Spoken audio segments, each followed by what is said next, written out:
Welcome everyone to this Thriving Communities Grant-Making Program info session, where we'll cover the role of external application reviewers. My name is Crystal Leapow-Jackson, and I'm a research environmental scientist at RTI International.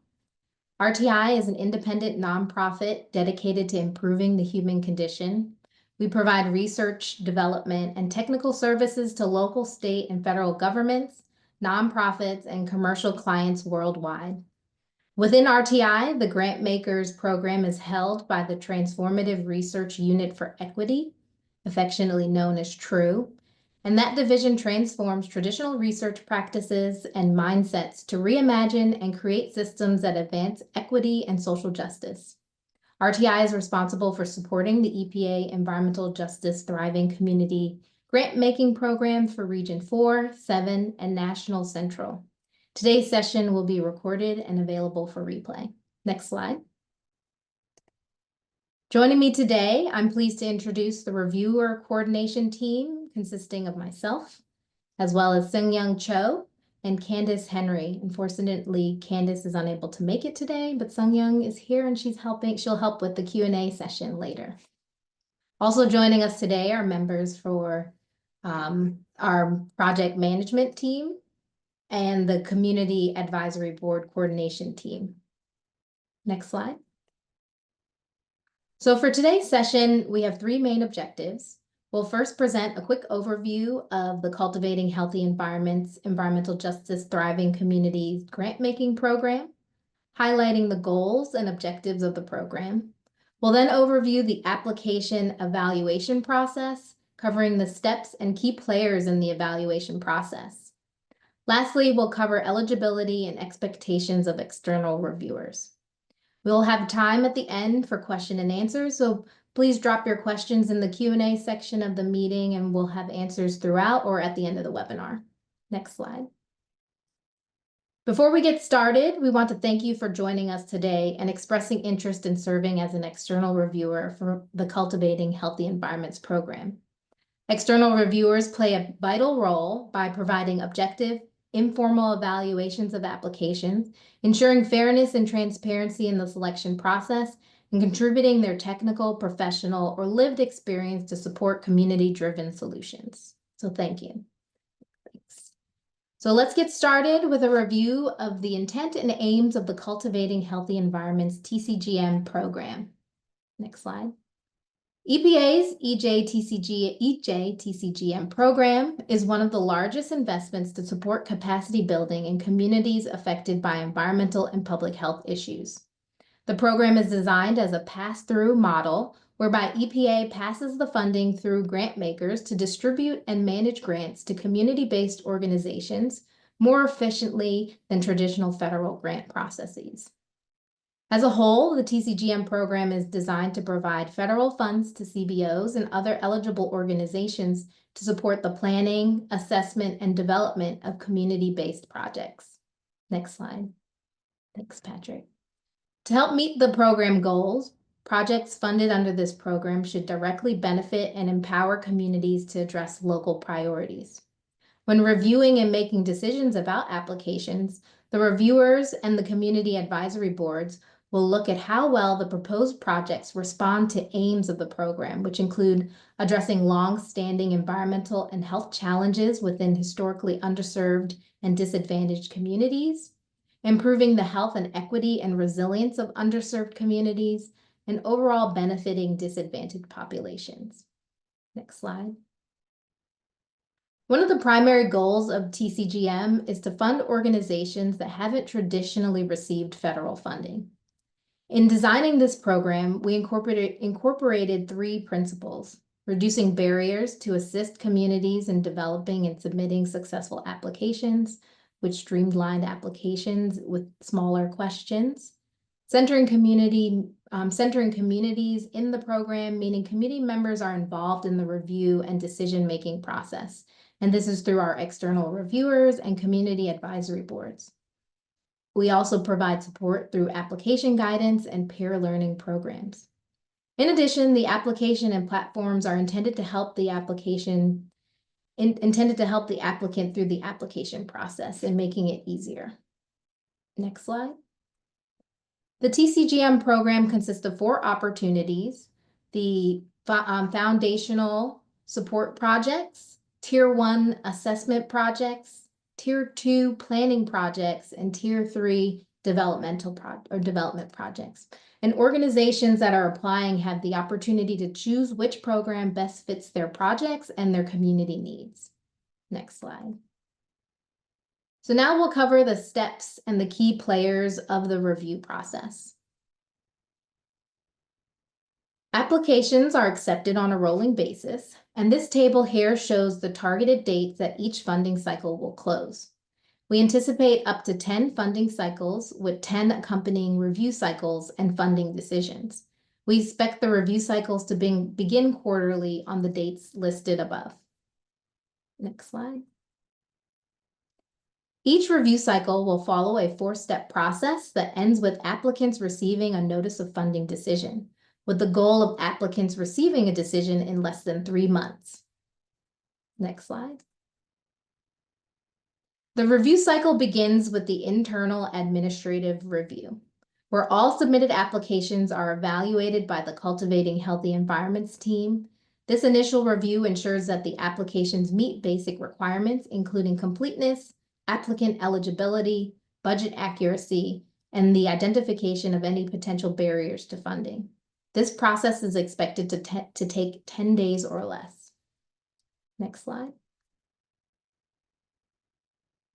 The next step in the review process is the external review of applications, and this is where external reviewers come in. Each Tier 1, 2, and 3 application will be reviewed by 2 to 3 external reviewers. External reviewers will evaluate each application to ensure the projects are feasible, align with the goals of the program, and will benefit disadvantaged and underserved communities. This process is expected to take 2 weeks or less. The feedback will be shared with community advisory boards for their consideration in the decision-making. It's important to note that external reviewers will not be asked if an application should be funded. That decision falls to the community advisory boards. And then also non-competitive applications will not undergo external review and will move directly to CABs for review. Next slide. The next step in the review process is the Community Advisory Board review and determination. Each application will be assigned to 2 CAB reviewers who will evaluate its strengths and weaknesses. These reviews will assess the full application along with feedback from the external reviewers and provide recommendations to the full board regarding the application's funding status. Following this, the entire CAB will meet virtually to discuss all applications submitted during the funding cycle and make final funding decisions for each application. And this is expected to take 2 to 4 weeks. Next slide. The review cycle will end with applicants being notified of the funding decision. For those whose applicants are not funded, anonymous feedback from external reviewers and CAB members will be provided. This constructive feedback can help applicants strengthen their submission for future funding cycles. Next slide. So now we're going to cover the eligibility and responsibilities of external reviewers. So who are we looking for? We're looking for folks who are committed to the principles of environmental justice, folks who have experience addressing or living with environmental or public health issues. And then in addition, we're also looking for folks that have technical expertise in environmental quality assessments. And this is for a subset of the applications that may need this evaluation. But predominantly, we're looking for folks with experience addressing or living with environmental or public health issues. And as far as technical expertise, that can range from collecting and analyzing environmental samples, developing and interpreting blueprints, or collecting and analyzing surveys or interview data. Reviewers must be authorized to work in the United States, have access to the internet, a computer, smartphone, or tablet to access our applications and provide feedback. All of these things are online. And Reviewers must not be a current employee of the U.S. Environmental Protection Agency, and that includes contracted positions. Next slide. We will also compensate reviewers for their time and expertise. We expect each review to take 1 to 2 hours, and reviewers will receive $100 for each application reviewed. Next slide. One of the key pillars of our project is to reduce barriers for communities to receive funding, with a goal of 3 months for application receiving a notice of funding decision. For this reason, we expect reviewers to update their availability ahead of each review cycle so that we can rapidly match reviewers to applications when the funding cycle ends and the review cycle begins. We also expect reviewers to review assigned applications and provide feedback during the 2-week external review window. And last, and equally as important, being transparent about any potential conflicts of interest. And I'll cover conflict of interest in these subsequent slides. A conflict of interest, or COI, occurs when personal, professional, or financial interests may affect or seem to affect someone's fair and unbiased opinion. Controlling conflict of interest ensures a fair, transparent, and unbiased review process, maintaining the integrity and credibility of funding decisions. For our program, a conflict of interest arises during a specific funding cycle if in the past 3 years, you or a close relative have volunteered or worked with an applicant or partner organization, have served on board, governing body, or a professional appointment with an applicant or partner organization, or could receive direct financial benefits from any application under review. Next slide. And so for our program, conflict of interest will be reviewed 3 times during each cycle, and I'll cover when that happens in subsequent slides. Typically, a conflict of interest will not impact your involvement in current or future funding cycles, and the team will use the information you provide to us to reduce potential COIs. If at any time during an application or review cycle, you identify that there's a conflict of interest, you must notify the coordinating team as soon as possible via this email. And TCGM_review@rti.org is where you can expect to see most of the correspondence coming through regarding reviewing applications. Next slide. So how to get started. To get started, interested reviewers will fill out an application. The information collected in the application will be used to help us assign applications that match your skills and expertise during each review cycle. After you apply, you can review the training materials which will be provided to you.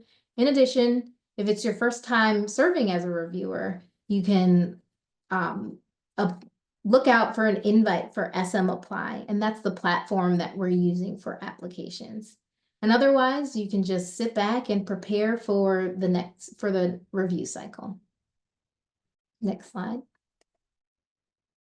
So what can you expect when the review cycle starts? As I mentioned before, we expect the review cycles to be every 3 months, and those will start when the funding cycle closes. And applications will be assigned approximately 2 weeks after each review cycle, giving time for those administrative reviews. Next slide. So before each review cycle, you will receive a survey assessing your availability for upcoming review cycle. And this will be the first time that we check conflict of interest.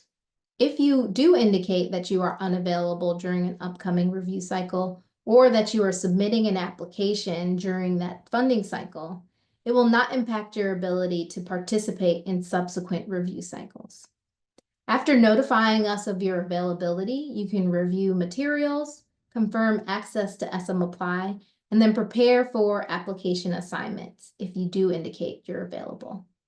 Next slide. When the review cycle does begin, you will receive a notification that your applications have been assigned. And at that time, you'll have 2 days to review the assignments and confirm that there are no conflict of interest with the specific applicants and individuals named in the application. This is that second COI check. You'll have 2 weeks to complete the review and submit your feedback. When you submit, we will ask you for the third and final time that a conflict of interest did not arise during the review of your application. Next slide. After the review cycle, the team will send you an invoice to review to ensure you are paid for your contributions to the Cultivating Healthy Environment Grantmaking program.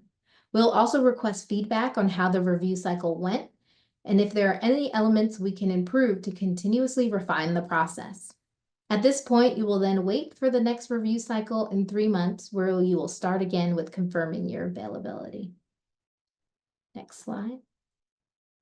So now we want to share some common questions we've received so far about the reviewers. So question 1, can you be a reviewer and an applicant? You cannot be a reviewer while you have an application under consideration for your region or national central. Once you push submit until a decision has been reached, you are ineligible to serve as a reviewer due to a conflict of interest. If you have an application in progress, you can still serve as a reviewer.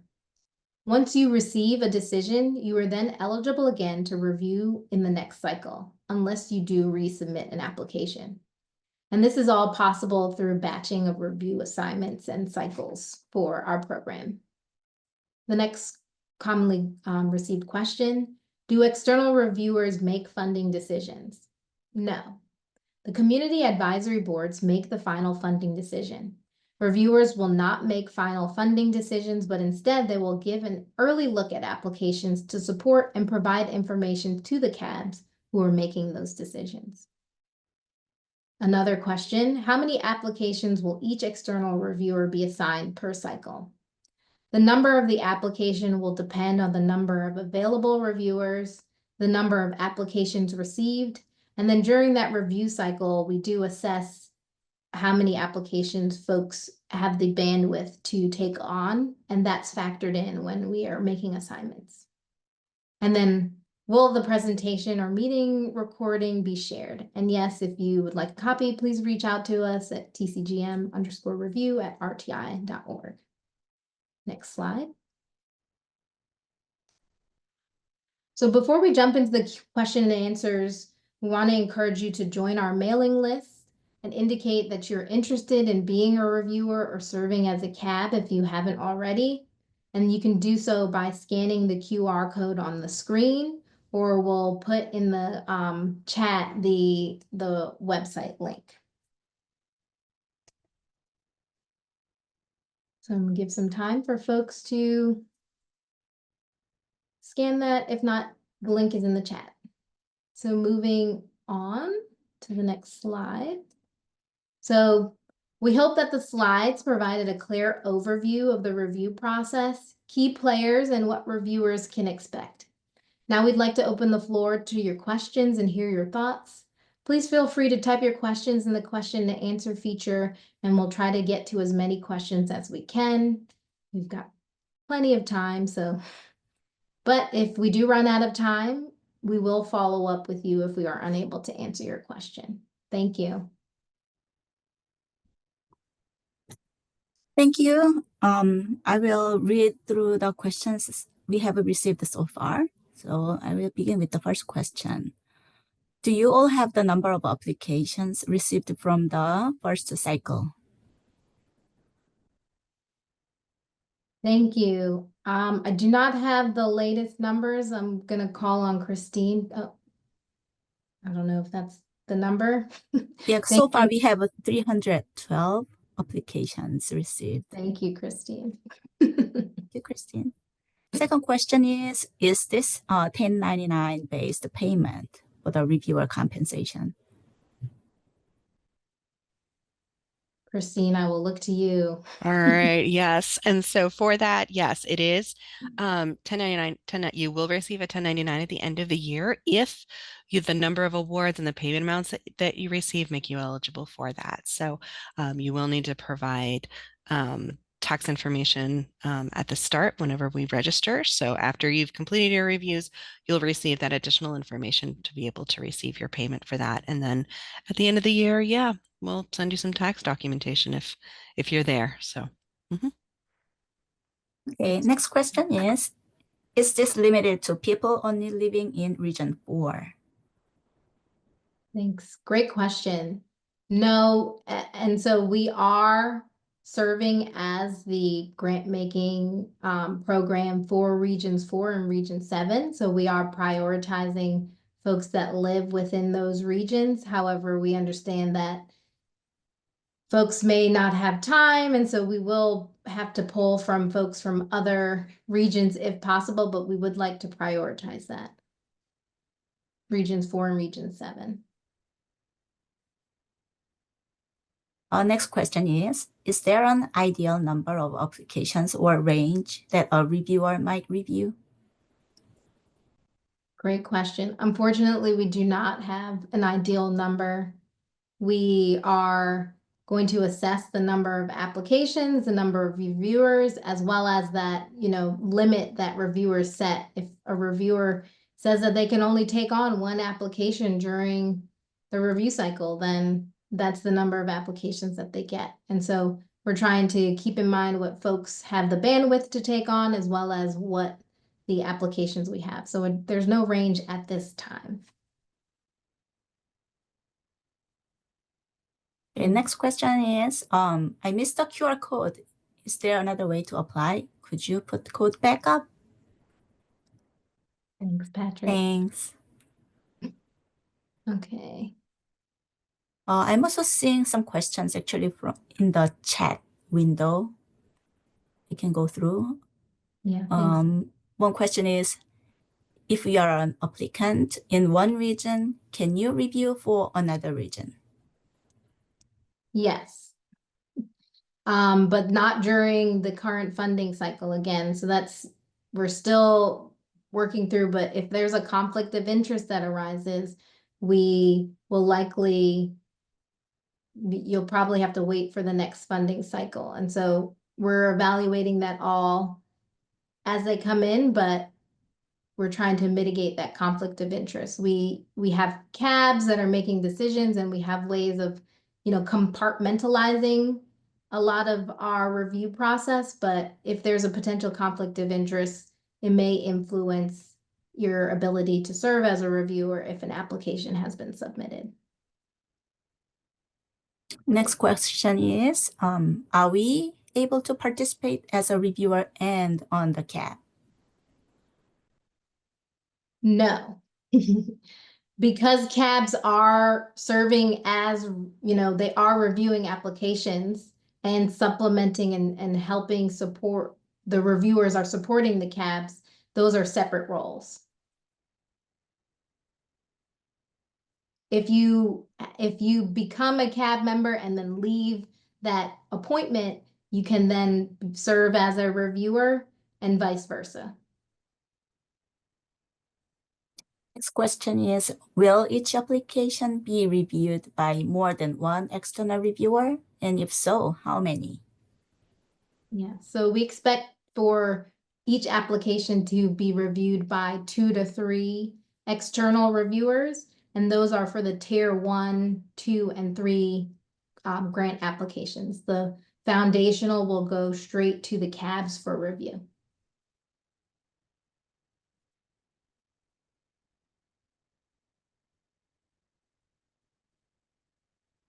Okay, new question. I'm assuming there is a rubric and we use a spreadsheet or some kind of application to assess. Is that correct? Sorry, can you I'm reading it. This is a question as a reviewer. Okay, about the assessment. Yes, the question is whether there is any kind of rubric and spreadsheet that will help assessing the applications. To assess, okay, for the reviews. Yeah, so the guidance that will be provided will have a little bit more details about the sorts of evaluations, but as I mentioned, the goal is to evaluate feasibility, alignment with the project, and the benefits to communities. And so as folks are in SM Apply system and reviewing the applications, there'll be side-by-side questions for them to answer. For example, did the application budget support the work that they will be doing? Is it feasible given the budget and questions like that? So there will be guidance provided in the training material as well as in the SM Apply system for folks to review as they're completing that application. The application review. Okay. Another question is, I think it's for the previous question related, if there is someone can review, become a reviewer as well as can be an applicant. Does that restriction apply for all types of application, especially does an application for a non-competitive grant to prevent participating as a reviewer during that round?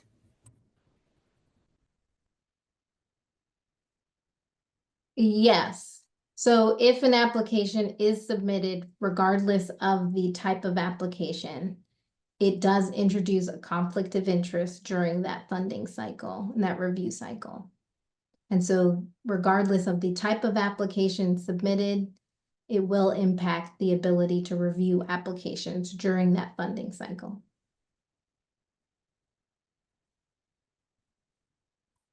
I think the next question is also related. Same thing.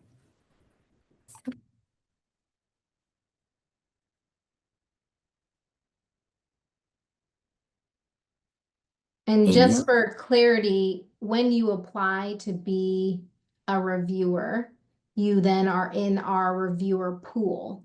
And so at each cycle, you'll then get a question asking, are you available? Have you submitted an application? And that's where we'll assess it. So if you know you're planning to submit an application, it does not need to impact your ability to apply. You can still apply and be in our reviewer pool, and then you can take each review cycle at like one at a time. And that's how we are approaching it to ensure that we understand that the reviewers are also in the communities that we hope will be able to access this funding. And so we are trying to ensure we're controlling for conflict of interest, but still allowing folks to have input in the projects that are going to improve and impact their communities. Next question. If you worked with an organization within the last 3 years and they submit an application, are you ineligible to review any applications during the cycle when they submit, or are you just ineligible to review the one application they submitted? Yeah, so if you worked or if there's a conflict with a specific organization, that will allow us to then reassign that application to another organization and control for that conflict of interest. And so yes, you will be eligible, but just not for that application. Next question. Is there a deadline to apply for either the reviewer or CAP positions? I can answer for the reviewers. There is no deadline, but as you saw on the slides, the first review cycle ended January 31st, so we are rapidly flying this ship. And so we need reviewers now. So I encourage you to apply now. And we'll be sharing information to registrants after this webinar, but I encourage you to apply now. And then Tatiana is leading the Community Advisory Board coordination, and I'll let her speak on, if she's able, on the CABs. Sure. Thanks, Crystal. So we are still expecting the application to be released shortly, and so we don't have a definitive timeline quite yet. The idea is that there would be a curtailed date, so it wouldn't be open throughout the grant period, the grant program. So the community advisory boards will definitely have a more rigid timeline once that application is released, and you would be able to get notification on the letter of interest form if you are interested in the CABs by signing up here to get those updates. Thanks, Tatiana. And I see that you had made an additional note in the Q&A about that question of can you serve as a reviewer and on the advisory board. So I don't know if you want to reiterate that, or I can go ahead and read that. I can do that. Yeah, sure.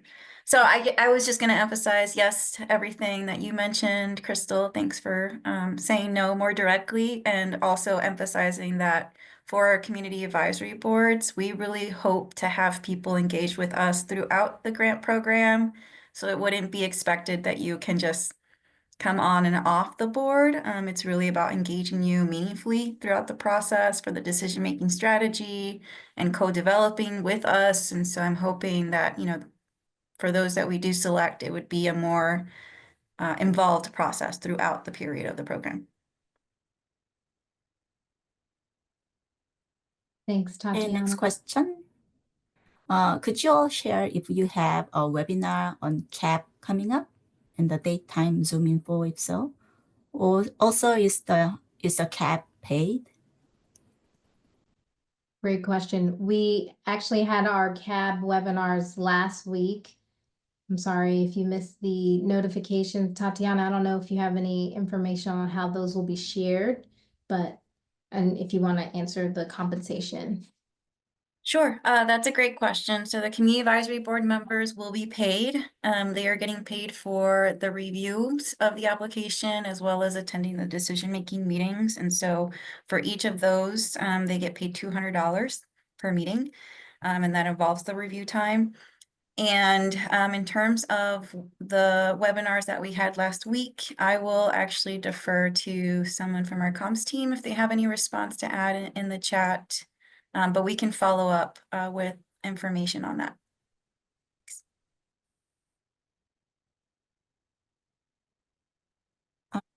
Joined a little later and I missed this answer previously. I can just say this again. The question is, if an organization has applied for one of the tiers, you cannot be a CAP reviewer during the same cycle whatsoever? Correct. Thanks, Sung-Young. Yes.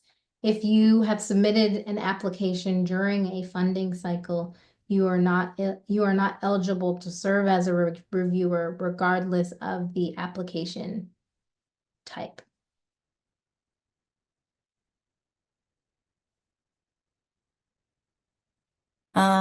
There were also a couple questions on the chat. How to get to the actual application? Thanks. Yes, so we will be sharing information to folks that registered to the webinars after, and so we'll have additional information about accessing the application. And I'll always encourage folks to scan the QR code or click the link. I think you probably got, oh no, I think it's, that's for the application. The link to stay connected to this forum so that you receive updates as well.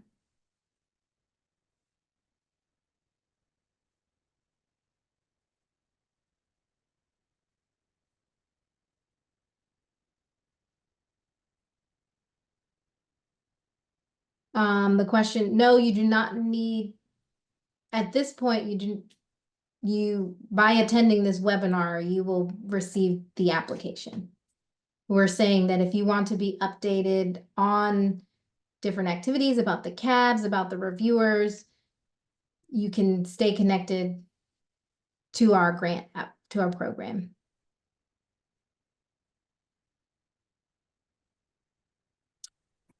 I did hear some people asking about being able to get the video for this and the cab session. And so we have sent out the cabs video to people that signed up for that session. We can look into if we're able to send that to people that sign up for their reviewer session, or maybe if you send us a note in the chat to the hosts and panelists with your email address, we can look to send you that recording directly if that's what you're looking to receive.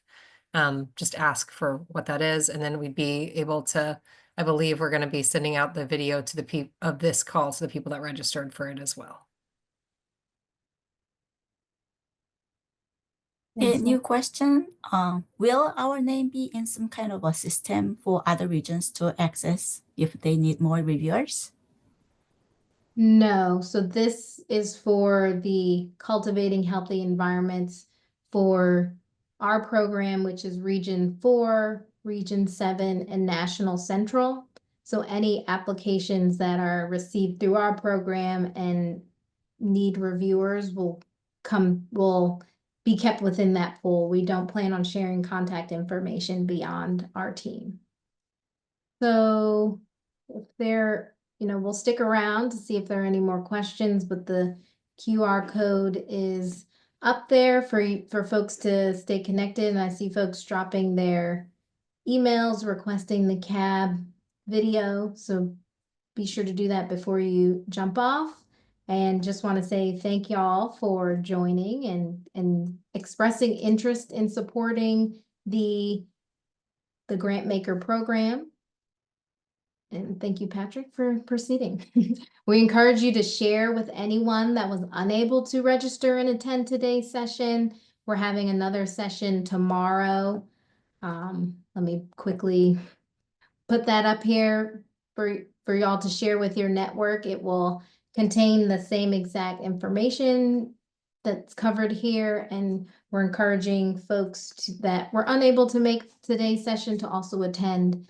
They can attend the session tomorrow on the reviewers.